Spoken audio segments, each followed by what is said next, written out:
So hello বন্ধুরা, আজকে আমি তোমাদের একটা নতুন ডিশ বানিয়ে শেখাবো। সো বেসিক্যালি এই ডিশটা একটা লিকুইড ফর্মের হবে। আর আমি লিখে দিচ্ছি যে এর আগে কোনোদিনও এই ডিশটা কেউ খায়নি। তার কারণ হলো এই ডিশটা টোটালি আমার নিজের ইনভেন্টেড অ্যান্ড অনেক রিসার্চ করার পর আমি এই ডিশটা বানিয়েছি। সো আমার এই ডিশটা বানানোর মূল উদ্দেশ্য হচ্ছে হাতের কাছে যখন কিছু না থাকে অল্প সময়ের মধ্যে এই ডিশটা তৈরি করা যায়। তো এই ক্ষেত্রে অনেকে বলবে যে তাহলে স্যুপ কেন ট্রাই করবো না, স্যুপ তো বাড়িতে যে কোনো সবজি টবজি দিলে একসাথে দিয়ে করা যায়। তো আমি তাদের উদ্দেশ্যে বলবো, আমি হলাম ভিখারি বাচ্চা, আমাদের বাড়ি সবজিও নেই, তো সেক্ষেত্রে আমার হাতের কাছে যেটা আছে সেটা দিয়ে আমি করবো।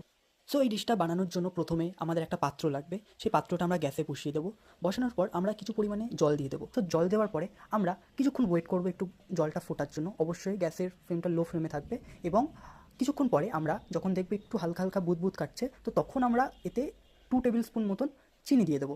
তো এটা আপনাদের ওপর ডিপেন্ড করছে আপনারা কতটা মিষ্টি খাবেন না খাবেন। আপনাদের যদি অল্প বয়সে মধুমেহ রোগে আক্রান্ত হয়ে মরার ইচ্ছা থাকে, তাহলে আপনারা বেশি করে চিনি খেতে পারেন। সো আমার এখন মরার কোনো ইচ্ছা নেই, সো আমি অল্প চিনি ইউজ করছি।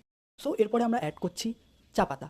হ্যাঁ, জানি চা পাতা নামটা হয়তো আপনাদের কাছে নতুন, কারণ এই চা পাতা জিনিসটা আমাদের কলকাতার আশপাশে পাওয়া যায় না। এটাকে আমরা বাইরে থেকে কুরিয়ার করে আনিয়েছি। তো এটা যদি আপনাদের প্রয়োজন হয় তাহলে আমি এর লিঙ্কটা ডিসক্রিপশন বক্সে দিয়ে দেবো, আপনারা ওখান থেকে পারচেস করতে পারেন।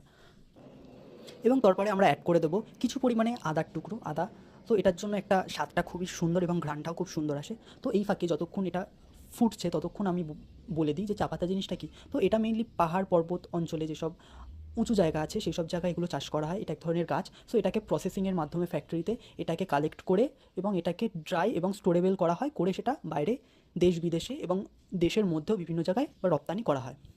এটা ভালো করে একটা চামচ দিয়ে নাড়াচাড়া করে ফুটে যাওয়ার পর্যন্ত অপেক্ষা করে, ফুটে যাওয়ার পর এটাকে গ্যাস থেকে নামিয়ে নিতে হবে। গ্যাস থেকে নামিয়ে নেওয়ার পর একটা সুন্দর দেখে একটা ট্রে নিতে হবে, একটা কেটলি নিতে হবে এবং একটা কাপ নিতে হবে।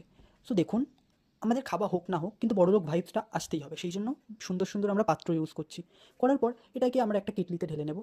কেটলি যদিও খুবই গরম, একটু সাবধানে নিতে হবে। নেওয়ার পর কেটলি থেকে আমরা সেই পাত্রে ঢেলে নেব। নিয়ে আরামসে ব্যালকানিতে বসে আমরা এটা এনজয় করে খাবো। সো আপনারা যদি আর একটু ভালো করে এনজয় করতে চান, তো এটাকে আপনারা থার্মাল ফ্লাক্সে নিয়ে বাড়ি থেকে আপনারা চলে যেতে পারেন খুবই অল্প খরচায়।